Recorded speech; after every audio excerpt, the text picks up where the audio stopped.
नमस्कार, इस YouTube channel पर आपका स्वागत है। हिंदी ऑडियो बुक और मोटिवेशन की वीडियोस पाने के लिए चैनल को सब्सक्राइब करें और बेल आइकन को क्लिक करें। आज हम टाइम मैनेजमेंट के कुछ सिद्धांतों के बारे में जानेंगे। हम सबको पता है कि हमारे पास एक दिन में 24 घंटे होते हैं। यही 24 घंटे यह तय करते हैं कि हम सफलता की राह पर चलेंगे या असफलता की राह पर। हम सबको बचपन से ही सिखाया जाता है कि समय बहुत बलवान है, हमें इसका बहुत सोच समझकर उपयोग करना चाहिए।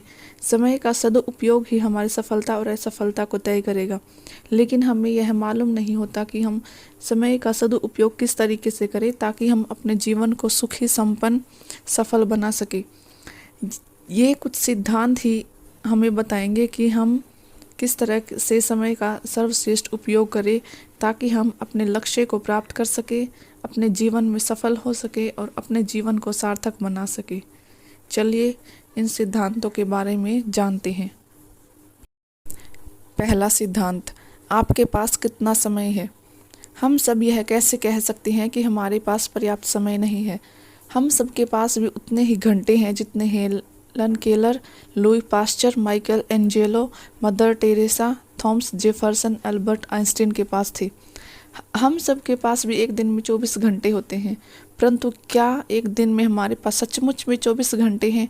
क्या सचमुच में हम इन 24 घंटों को पूरी तरह से अपने नियंत्रण में रखते हैं? नहीं, सच तो यह है कि समय के एक बहुत बड़े हिस्से पर हमारा नियंत्रण नहीं होता। जैसे नींद और भोजन जैसी अनिवार्य आवश्यकताओं में लगने वाला समय हमारे स्थायी नियंत्रण में नहीं है। अगर हम यह मान लें कि हम हर दिन नींद और स्नान करने में 8 घंटे तथा खाने पीने में 2 घंटे का समय लगाते हैं, तो हमारे पास बचते हैं दिन के सिर्फ 14 घंटे। यानी जीवन में सिर्फ 58% समय पर ही हमारा नियंत्रण संभव है। बाकी 42% समय हमारे नियंत्रण में नहीं है। समय बहुत ही अनमोल है क्योंकि हमारे पास जीवन में बहुत कम समय होता है और यह समय बहुत सीमित है। अगर हम अपनी आयु 100 वर्ष मान लेते हैं तो हमारे पास जीवन में कुल 36,500 दिन ही होते हैं। इन 36,500 दिनों में से इस वक्त आपके पास कितने दिन बचे हैं जिनसे आप अपने लक्ष्य को प्राप्त करना चाहते हैं? बचे हुए दिन एक आसान सी गणना करके आप खुद ही जान लीजिए। माना जीवन में कुल दिन 36,500, गुजर चुके दिन आपकी उम्र गुना 365। शेष बचे हुए दिन निकालने के लिए 36,500 माइनस आपके जितने दिन गुजर चुके हैं, इससे आपके ज़िंदगी के शेष बचे हुए दिन निकल जाएंगे। अगर हम अपने जीवन में कुछ करना चाहते हैं, कुछ बनना चाहते हैं, तो सबसे पहले ज़रूरी है कि हम समय का सर्वश्रेष्ठ उपयोग करना सीख लें ताकि हम इस धरती पर इस सीमित समय के अंदर वह सब चीज़ें हासिल कर सके जो हम हासिल करना चाहते हैं, चाहे फिर वह दौलत हो, शोहरत हो या सुख समृद्धि। दूसरा सिद्धांत, समय की कीमत को समझें। समय हमारे जीवन का अनमोल खजाना है। यह हमारे पास मौजूद इकलौता ऐसा खजाना है जिसे सिर्फ हम यह तय कर सकते हैं कि हम इसे किस प्रकार से खर्च करें। हमें इसे बहुत सोच समझकर खर्च करना होगा, वरना हमारी बजाय दूसरे लोग इसे खर्च कर देंगे। कहा जाता है कि समय ही धन है, परंतु यह बात पूरी तरह से सही नहीं है। सच तो यह है कि समय सिर्फ एक संभावित धन है। अगर आप अपने इस धन का सही तरीके से सदुपयोग करेंगे तभी आप और अधिक धन कमा सकते हैं, लेकिन अगर आप समय का सही तरीके से सही उपयोग नहीं करेंगे और दुरुपयोग करते हैं तो आप धन कमाने की संभावना को गंवा देंगे। क्या आप ठीक ठाक तरीके से जानते हैं कि आपका समय आपके लिए कितना कीमती है? मान लें आप हर रोज दिन के 24 घंटे में से 10 घंटे काम करते हैं और उसके बदले आप 500 रुपये कमाते हैं। अगर एक उदाहरण के तौर पर आप 10 घंटे में से 1 घंटे का समय भी बर्बाद करते हैं तो आप हर दिन के 50 रुपये का नुकसान कर रहे हैं। यानी साल में आप 18,250 रुपये का नुकसान करेंगे। अगर आप रोज 2 घंटे बर्बाद करते हैं तो इसका मतलब आप हर साल 36,500 रुपये गंवा रहे हैं। निश्चित रूप से आप इतना धन नहीं गंवाना चाहेंगे, लेकिन आपको इस बात का एहसास तभी होगा जब आप इस बात को सही तरीके से समझ लेंगे कि आपके लिए आपका समय कितना कीमती है। इसलिए समय की बर्बादी और समय का दुरुपयोग को लेकर आप सतर्क हो जाएं और अपने समय का सही तरीके से उपयोग करें ताकि जीवन में आगे प्रगति करते रहें। अब आप जान चुके होंगे कि आपके जीवन का हर एक मिनट कितना कीमती है। आप उसे बर्बाद करके अपना आर्थिक नुकसान नहीं करना चाहेंगे। इसलिए समय की कीमत को समझें और उसका सही तरीके से सदुपयोग करें। तीसरा सिद्धांत, आर्थिक लक्ष्य बनाएं।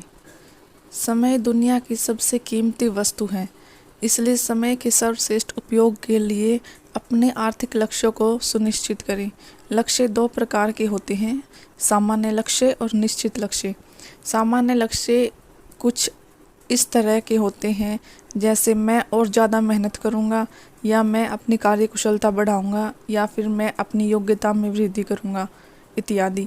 जबकि स्पष्ट लक्ष्य कुछ इस तरह के होते हैं जैसे मैं हर दिन 8 घंटे काम करूँगा, या मैं हर महीने कम से कम 30,000 या 40,000 रुपये कमाऊँगा। स्पष्ट लक्ष्य वे होते हैं जिन्हें नापा या जांचा जा सकता है।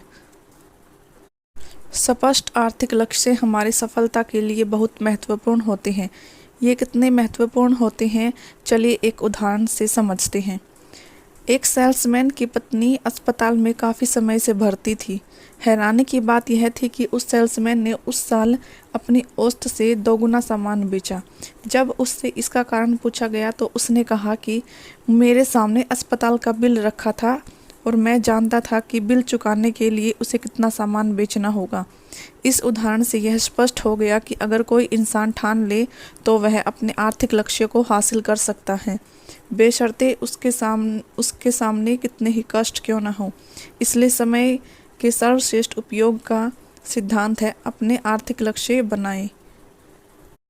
आर्थिक लक्ष्य बनाना बहुत ही आसान है। सबसे पहले आपको यह देखना है कि आपको हर महीने कितना कमाना है, और फिर गणित की भाषा में यह सुनिश्चित करना है कि इस धन को आप किस तरह से कमाएंगे। एक उदाहरण के तौर पर देखते हैं, अगर कोई दुकानदार हर महीने 10,000 रुपये कमाना चाहता है और उसे एक प्रोडक्ट बेचने पर 50 रुपये का लाभ होता है, तो उसे हर महीने 200 प्रोडक्ट बेचने होंगे। अगर वह महीने में सिर्फ 25 दिन ही काम करता है तो उसे हर दिन 8 प्रोडक्ट बेचने होंगे। वह अपने काम को टाल नहीं सकता। ये मूड न होने पर या बोरियत होने पर उस काम को टालने का बहाना नहीं बना सकता। इसलिए कागज पर अंकों का गणित बता रहा है कि अगर उसे लक्ष्य प्राप्त करना है तो उसे हर दिन इतना काम करना ही पड़ेगा। जब लक्ष्य आर्थिक होता है तो हम आसानी से और तत्काल ही पता लगा सकते हैं कि हमारी प्रगति कितनी संतोषजनक है और हम कितनी प्रगति कर रहे हैं। आर्थिक लक्ष्य एक क्रिकेट मैच के लक्ष्य की तरह होता है। बाद में खेलने वाली टीम जानती है कि उसका लक्ष्य क्या है और जीतने के लिए उसे हर ओवर में किस औसत तक रन बनाना है। आर्थिक लक्ष्य बनाना और अपनी प्रगति को जांचना बेहद आवश्यक है, क्योंकि अंतिम विश्लेषण में बात महत्वपूर्ण यह नहीं है कि आपका इनपुट क्या है, बल्कि यह महत्वपूर्ण है कि आपका आउटपुट क्या है। यानी महत्वपूर्ण बात यह नहीं है कि आप कितनी मेहनत कर रहे हैं, बल्कि यह है कि आप उस मेहनत करके कितनी सफलता को प्राप्त कर रहे हैं। चौथा सिद्धांत, सबसे महत्वपूर्ण काम सबसे पहले करें। कहा जाता है कि मूर्ख व्यक्ति जो काम अंत में करता है, बुद्धिमान व्यक्ति उसी काम को तत्काल कर देता है। दोनों एक ही काम को करते हैं, लेकिन फ़र्क सिर्फ समय का होता है। अक्सर हमारी दिनचर्या कुछ इसी तरह की होती है कि हमारे सामने जो भी काम आते जाते हैं, हम उन्हीं कामों को करने लगते हैं। इस वजह से हमारा काफ़ी समय छोटे छोटे कामों में ही चला जाता है। हमारे महत्वपूर्ण काम रह जाते हैं। हमारे महत्वपूर्ण काम इसलिए रह जाते हैं क्योंकि हम महत्वहीन कामों में उलझ जाते हैं। महत्वाकांक्षी व्यक्ति को इस बारे में सोचना चाहिए और सतर्क रहना चाहिए, क्योंकि सफलता पाने के लिए ज़रूरी है कि महत्वपूर्ण काम सबसे पहले किए जाएं, और सफलता महत्वहीन कामों से नहीं बल्कि महत्वपूर्ण कामों से ही मिलती है। इस योजना से हमें कितना लाभ प्राप्त होगा, यह हम एक उदाहरण से समझते हैं। एक मशहूर संगीतक जब वायलिन बजाना सीख रही थी तो उसने पाया कि उसकी प्रगति संतोषजनक नहीं थी। इस कारण खोजने पर उसे पता चला कि संगीत का अभ्यास करने से पहले वह घर की साफ सफाई, सामान को ठीक ठाक तरीके से रखने इत्यादि कामों में बहुत समय नष्ट कर देती थी। इसलिए उससे वायलिन के अभ्यास का बहुत कम समय मिल पाता था। यह जानने के बाद उसने संकल्प किया कि वह संगीत उसके लिए सबसे महत्वपूर्ण है, इसलिए वह पहले संगीत का अभ्यास करेगी, बाकी सब काम उसके बाद करेगी। खुद को इस तरह से अनुशासित करने के बाद उसने संगीत के क्षेत्र में काफ़ी उल्लेखनीय प्रगति की, क्योंकि उसने महत्वपूर्ण कामों को सबसे पहले किया। इस उदाहरण से हम स्पष्ट रूप से समझ गए कि महत्वाकांक्षी व्यक्ति के पास उसकी प्राथमिकताओं की स्पष्ट योजना होना बहुत आवश्यक है। ऐसा करना बहुत ही आसान है। सबसे पहले एक डायरी ले और उसमें ABC 3 कॉलम बनाए। ए कॉलम में अपने सबसे महत्वपूर्ण कामों को रखें जिन्हें हम सबसे अनिवार्य समझते हैं। बी कॉलम में हम ऐसे कामों को रखें जो अनिवार्य तो नहीं है लेकिन महत्वपूर्ण हैं, और सी कॉलम में ऐसे कामों को रखें जो न तो अनिवार्य है और न ही महत्वपूर्ण। जब हम अपने काम करें तो सबसे पहले ए कॉलम से शुरू करें जो सबसे अनिवार्य काम है। उसे पूरा करने के बाद ही हम दूसरे कॉलम में जुट जाएं। इस तरह ए कॉलम के सारे काम निपट जाएंगे। ए कॉलम के बाद ही बी कॉलम के काम पूरे करें। इसके बाद अगर समय बचे तो सी कॉलम में काम करें। हमें रॉबर्ट जे मेकिन की बात को हमेशा याद रखना चाहिए कि अधिकांश बड़े लक्ष्य हासिल न हो पाने का कारण यह होता है कि हम छोटी चीज़ों को पहले करने में अपना समय बर्बाद कर देते हैं। 5वां सिद्धांत, एक समय में 2 काम करे, यानी मल्टीटास्किंग। आम आदमी एक समय में सिर्फ एक ही काम करता है, जबकि सफल व्यक्ति एक समय में एक से ज़्यादा काम करते हैं। मैसूर के शासक हैदर अली एक साथ 3 काम किया करते थे: नाटक देखना, पत्र लिखना और चर्चा करना। महात्मा गांधी भी अपनी यात्रा के दौरान नींद लेते थे ताकि वे अपने आप को तरोताज़ा महसूस कर सकें। दुनिया के सबसे अमीर आदमी बिल गेट्स यात्रा के दौरान मोबाइल पर ज़रूरी बातें करते हैं और अपने मल्टीटास्किंग का सिद्धांत का उपयोग करते हैं। नौकरी पेशा लोगों को घर से ऑफिस तक की यात्रा करने में बहुत समय लग जाता है और सेल्समैनों का तो ज़्यादातर समय ही यात्रा करने में बीतता है। अगर हम हर दिन 2.5 घंटे यात्रा करते हैं तो हमारे जीवन का लगभग 10% समय यात्रा करने में ही चला जाता है। अगर हम यात्रा में लगने वाले समय में कोई और काम करें तो हम इस समय का सदुपयोग कर सकते हैं। इस दौरान पुस्तकें पढ़ना या मोबाइल पर बात करना या कोई अन्य महत्वपूर्ण काम निपटाया जा सकता है। इस तरह से हम यात्रा में लगने वाले समय का दोहरा उपयोग कर सकते हैं। अध्ययनों से पता चला है कि आमतौर पर सेल्समैन अपने कामकाज का 45% समय यात्रा में गुजारते हैं। अगर वह मल्टीटास्किंग की कला को सीख लेते हैं तो वह अपने साथियों की तुलना में बहुत ज़्यादा सफल होंगे। मल्टीटास्किंग सिर्फ सेल्समैन के काम की ही चीज़ नहीं है, बल्कि यह हम सब के लिए भी हमारी आम जिंदगी में बहुत महत्वपूर्ण है। हम टीवी देखते समय अपने मनपसंद कार्यक्रम को देखते समय डिनर कर सकते हैं। यह भी एक मल्टीटास्किंग का ही उदाहरण है। लंच मीटिंग में हम लंच करते हैं और मीटिंग भी। बिजनेस मीटिंग में आधा घंटा लगता है, यानी हम दोनों काम 1 घंटे में होंगे, परंतु मल्टीटास्किंग का उपयोग करके हम दोनों काम आधे घंटे में ही कर लेंगे। इस तरह से हमारा आधा घंटे का समय बच जाएगा।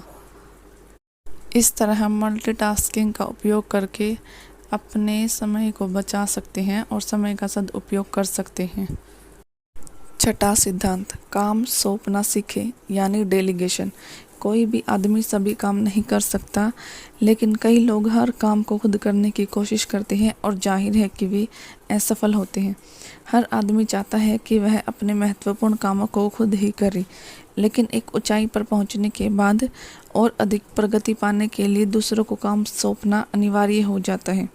बिजनेस को और अधिक फैलाने के लिए और अधिक बढ़ाने के लिए उसे सहयोगियों की ज़रूरत पड़ती है। इस स्थिति में अगर वह सही सहयोगी खोजकर उन्हें काम सौंपने की कला सीख लेगा तो वह अपने जीवन में आगे प्रगति कर सकता है। अगर वह यह कला नहीं सीख पाता तो भविष्य में उसकी प्रगति की संभावनाएं बहुत कम हो जाती हैं। दूसरों को काम सौंपना आसान काम नहीं है। दूसरों की योग्यता, बुद्धि, क्षमता पर भरोसा नहीं किया जा सकता, लेकिन बड़ी सफलता हासिल करने के लिए ऐसा बहुत ज़रूरी हो जाता है। डेलीगेशन से ही सच्ची प्रगति संभव है, क्योंकि इस समय आप अकेले नहीं हैं, आपके पास एक पूरी टीम है, जिससे आपका समय कई गुना बढ़ जाता है और आप समय का सर्वश्रेष्ठ उपयोग कर सकते हैं। बहुत से लोग अपना काम खुद करने की कोशिश करते हैं। उन लोगों की यह एक बहुत बड़ी समस्या होती है। वे दूसरों लोगों को काम सौंपना नहीं चाहते, क्योंकि उन्हें लगता है कि वे इस काम को बहुत बेहतर तरीके से कर सकते हैं और बहुत जल्दी कर पाते हैं। वे यह नहीं समझ पाते कि बड़ी सफलता प्राप्त करने के लिए दूसरों को काम सौंपना ही होगा, चाहे ही वह इसे पसंद करे या ना करे। एक समय ऐसा भी आता है जब हमें भविष्य में आगे बढ़ने के लिए दूसरों को काम सौंपना अनिवार्य हो जाता है। इसलिए बेहतर होगा कि हमें डेलीगेशन की कला को सीख लेना चाहिए। काम सौंपने की कला में निपुण होने के लिए सिर्फ 2 चीज़ों की ज़रूरत होती है। सबसे पहले पता लगाएं कि कौन से काम दूसरों को सौंपे जा सकते हैं और किसे सौंपे जा सकते हैं। बस हमें इतनी सी सावधानी बरतनी है कि अति गोपनीय और महत्वपूर्ण काम दूसरों को सौंपने की बजाय हम खुद करें। काम सौंपने के लिए हमें सही व्यक्ति को खोजकर उसे ही काम सौंपना है, यानी ऐसा व्यक्ति चुनें जिसे उस काम को अच्छी तरह से करने की क्षमता और इच्छा हो। फिर उसे बता दे कि उसे क्या काम करना है, कैसे करना है और कब तक करना है। फिर उस सौंपे गए काम को और उसकी तारीख को अपने डायरी में नोट करें। सौंपे गए काम की प्रगति की निगरानी करना भी बहुत अच्छी बात है, लेकिन ज़्यादा निगरानी करने से हमारा समय भी बर्बाद होता है और सामने वाले को लग सकता है कि आपको उसकी क्षमता पर भरोसा नहीं है। अपने समय का सर्वश्रेष्ठ उपयोग करने के लिए सभी को डेलीगेशन की कला को सीखना बहुत ज़रूरी है। इसलिए काम सौंपना सीखें और समय का सर्वश्रेष्ठ उपयोग करें। 7वां सिद्धांत, अपने प्राइम टाइम में काम करें। दिन के 24 घंटे का समय सबके लिए एक जैसा नहीं होता है। दिन के किसी खास समय में हमारी ऊर्जा, हमारे विचार करने की शक्ति, उत्साह और कार्य करने की क्षमता बाकी समय की तुलना में बहुत अधिक होती है। इसी समय को प्राइम टाइम कहा जाता है। ज़्यादातर लोगों के लिए सुबह का समय प्राइम टाइम होता है, जिसमें वे बड़े बड़े काम चुटकियों में कर सकते हैं। लेकिन ध्यान रहे, हर इंसान के लिए प्राइम टाइम अलग अलग होता है। कई लोगों के लिए रात का टाइम प्राइम टाइम होता है, जबकि कईयों के लिए दोपहर का। प्राइम टाइम चाहे सुबह का हो या रात को, महत्वपूर्ण बात यह है कि इसे पहचानना ज़रूरी है। आपका प्राइम टाइम क्या है, यह पहचानना इसलिए ज़रूरी है ताकि आप इस समय में का सर्वश्रेष्ठ उपयोग कर सकें। अपने सबसे ज़रूरी और रचनात्मक कार्यों को इसी समय करना चाहिए ताकि वह बहुत जल्दी से और आसानी से हो सके। इस प्राइम टाइम में छोटे छोटे काम करके समय को बर्बाद न करें, क्योंकि छुटपुट काम तो हम किसी भी समय कर सकते हैं। अगर आप सुबह के समय सबसे ज़्यादा फुर्तीले, ऊर्जावान और चुस्त होते हैं, तो यानी सुबह का टाइम आपके लिए प्राइम टाइम होता है और यह एक सौभाग्यशाली है, क्योंकि दोपहर के टाइम हम एक नींद की झपकी लेकर इस दिन में 2 सुबह पा सकते हैं। दोपहर की झपकी के बाद हम उतने ही फुर्तीले, ऊर्जावान और चुस्त हो जाएंगे जितने की सुबह थी। लोग अक्सर इस बात को नज़रअंदाज कर देते हैं कि समय की मात्रा और गुणवत्ता में कोई संबंध नहीं है। कई बार तो हम 1 घंटे में इतना कुछ कर सकते हैं जो 1 दिन में नहीं कर पाते। यानी समय की मात्रा के बजाय उसकी सघनता और गुणवत्ता ज़्यादा महत्वपूर्ण है। काम के लंबे घंटे महत्वपूर्ण नहीं होते, महत्वपूर्ण बात तो यह है कि उसकी ठोसता और सघनता कितनी है। वह व्यक्ति ज़्यादा सफल नहीं हो पाता जिसका लक्ष्य होता है कि वह दिन में 8-9 घंटे काम करे, बल्कि ज़्यादा सफल वह व्यक्ति होता है जिसका लक्ष्य होता है कि वह दिन में 8-9 कामों को पूर्ण करे। दोनों में फ़र्क सिर्फ इतना होता है कि पहले व्यक्ति की मात्रा को महत्वपूर्ण मानता है, जबकि दूसरा व्यक्ति उसकी गुणवत्ता को, और इसी से उनकी सफलता में ज़बरदस्त फ़र्क पड़ता है। इसलिए अपने प्राइम टाइम को पहचानें और प्राइम टाइम का लाभ उठाएं और समय का सदुपयोग करें। 8वां सिद्धांत, खुद को व्यवस्थित करें। अव्यवस्था हमारे जीवन में काफ़ी मुश्किलें खड़ी कर देती है। इनमें से एक मुश्किल यह है कि हमारा समय न चाहते हुए भी अनावश्यक रूप से बर्बाद होता है, और दुखद बात यह होती है कि इसके लिए हम खुद को ही दोषी मानते हैं। अव्यवस्था का सबसे आम उदाहरण यह है कि किसी फाइल का न मिलना। एक अनुमान के तौर पर ऑफिस में काम करने वाले लोग लगभग हर दिन 30 मिनट किसी फाइल या कागज़ को खोजने में ही बर्बाद कर देते हैं। आलस्य और जल्दबाजी के चक्कर में हम किसी चीज़ को सही जगह पर नहीं रखते और उसे बाद में अनावश्यक जगहों पर खोजते हैं और घर और ऑफिस को हिला कर रख देते हैं, और अंत में वह चीज़ ऐसी जगहों पर मिलती है जहां पर उसे रखा ही नहीं जाना चाहिए था। अव्यवस्था के कुछ उदाहरण देखते हैं। अव्यवस्था का पहला उदाहरण है बीमारी। असंतुलित भोजन, अनियमित नींद, चिंता और तनाव के कारण अक्सर हम खुद को ही बीमार कर लेते हैं। अगर हमें समय का सर्वश्रेष्ठ उपयोग करना है तो हमें खुद को व्यवस्थित करना होगा ताकि हम बीमारी से बच सकें। बीमारी की वजह से हमारे कई दिन बर्बाद हो सकते हैं और हम उस समय ज़्यादा रचनात्मक और चुनौतीपूर्ण काम नहीं कर सकते। संतुलित भोजन, नियमित व्यायाम और नियमित नींद से हम बीमारियों से बच सकते हैं। अव्यवस्था का दूसरा उदाहरण, आवश्यकता से अधिक भोजन या आवश्यकता से कम भोजन करना। अधिक भोजन करने से हम अधिक सुस्त हो जाते हैं और हमारी एकाग्रता और ऊर्जा कम हो जाती है, जिस वजह से हम अच्छी तरह से काम नहीं कर पाते। दूसरी तरफ भोजन ठीक से नहीं करने पर हम कमजोरी महसूस करते हैं और सिर दर्द होने लग जाता है, जिससे हम बहुत जल्दी थक जाते हैं और चिड़चिड़े रहने लगते हैं। अव्यवस्था का तीसरा उदाहरण, अनावश्यक चर्चा, चाहे वह सामने हो या फिर फ़ोन पर चर्चा करने से पहले हमें आवश्यक बातों को बिंदुसार करना चाहिए, जिससे चर्चा सार्थक होती है। लेकिन अगर हम फ़ोन पर गैर ज़रूरी बातें करते हैं और ज़रूरी बातें करना भूल जाएं, तो निश्चित रूप से यह एक लापरवाही का सूचक होता है और समय की बर्बादी भी होती है। अव्यवस्था का एक और उदाहरण देखते हैं, बिना अपॉइंटमेंट के किसी से मिलने चले जाना। अगर आपने किसी से मिलने के लिए अपॉइंटमेंट नहीं लिया है तो हो सकता है कि आपको वहां जाकर अनावश्यक इंतज़ार करना पड़े, जिससे आपका बहुत अधिक समय बर्बाद होगा, और हो सकता है कि सामने वाला आपसे मिल ही न पाए, इसलिए जाने और आने का संपूर्ण समय बर्बाद हो जाएगा। इसलिए ध्यान रखें, अपनी दिनचर्या को व्यवस्थित करें। अगर आपकी दिनचर्या व्यवस्थित है तो आपका जीवन व्यवस्थित होगा, और अगर आपका जीवन व्यवस्थित है तो आप सहजता से समय का सर्वश्रेष्ठ उपयोग कर पाएंगे। 9वां सिद्धांत, टाइम टेबल बनाएं। जिस तरह से पैसे की बर्बादी को रोकने के लिए ज़रूरी होता है कि बजट बनाया जाए, उसी तरह समय की बर्बादी को रोकने के लिए आवश्यक है कि टाइम टेबल बनाया जाए। इसलिए समय के सर्वश्रेष्ठ उपयोग का 9वां सिद्धांत कहता है कि टाइम टेबल बनाएं और समय का सर्वश्रेष्ठ उपयोग करें। आपका टाइम टेबल 2 तरह का हो सकता है, एक पूर्ण टाइम टेबल और एक संक्षिप्त टाइम टेबल। पूर्ण टाइम टेबल के अंदर 24 घंटे की संपूर्ण योजनाएं बनाई जाती हैं, लेकिन संक्षिप्त टाइम टेबल के अंदर केवल सीमित समय की योजना बनाते हैं। संक्षिप्त टाइम टेबल में पूरे दिन की योजना न बनाकर सिर्फ अपने कामकाज या बिजनेस के घंटों की ही योजना बनाते हैं। मान लीजिए आप हर दिन 8 घंटे काम करना चाहते हैं, तो इस स्थिति में खुद से कहेंगे कि मैं सुबह 9 बजे से दोपहर 1 बजे तक और दोपहर 2 से शाम 6 बजे तक काम करूँगा या करूँगी। बाकी टाइम टेबल की कोई योजना नहीं बनाई जाती, इसमें सिर्फ काम के समय की योजनाएं बनाई जाती हैं। संक्षिप्त टाइम टेबल बनाना और उसका पालन करना आसान होता है और शुरुआत से अच्छा है। बिजनेस के लक्ष्यों को हासिल करने के लिए यह एक बेहतरीन तरीका है, लेकिन इस बात का ध्यान रखें कि संक्षिप्त टाइम टेबल सिर्फ एक दिशा में सफलता दिलाता है, लेकिन पूर्ण टाइम टेबल जीवन के हर एक क्षेत्र में सफलता दिलाता है और यह संतुलित और संपूर्ण होता है।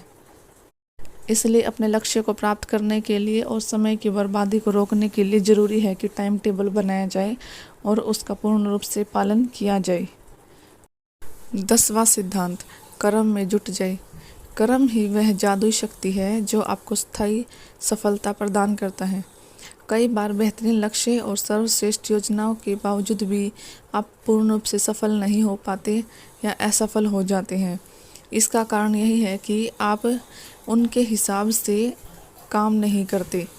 इसलिए कहा जाता है कि अपने कर्म को करते रहें और सफलता को प्राप्त करें।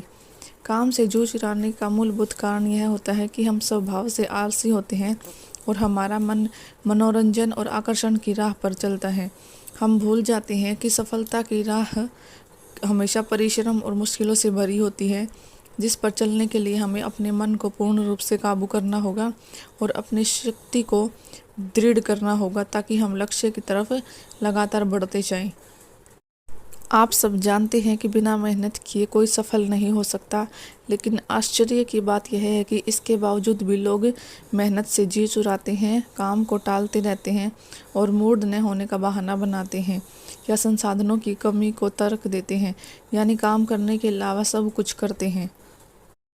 सफल व्यक्ति कभी भी मूड न होने का बहाना नहीं बनाता, यानी वह अपने मूड का दास नहीं होता बल्कि उसका स्वामी होता है।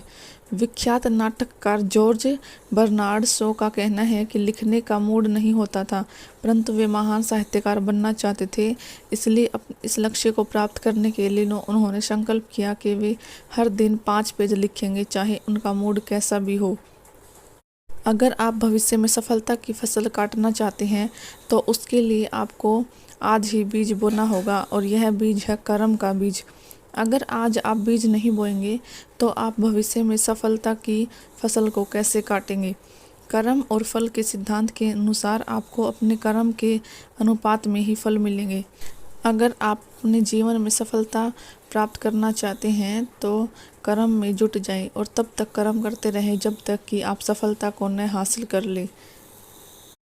ये कुछ सिद्धांत टाइम को मैनेज करने के कुछ सिद्धांत हैं। उम्मीद है आपको इन सिद्धांतों से अपने टाइम को मैनेजमेंट करने में काफ़ी हेल्प मिलेगी। अगर आपने समय का सही तरीके से उपयोग करना सीख लिया तो आगे चलकर समय आपको पुरस्कार के रूप में वह वस्तु या वह चीज़ दे देगा जो आप चाहते हैं। वह चीज़ चाहे सम्मान हो, सफलता हो, धन, संपत्ति, कुछ भी हो जो आप चाहते हैं। उम्मीद है आपको वीडियो पसंद आई होगी। इसी तरह की और वीडियो पाने के लिए चैनल को सब्सक्राइब करें और बेल आइकन को क्लिक करें और वीडियो को लाइक और शेयर ज़रूर करें। धन्यवाद।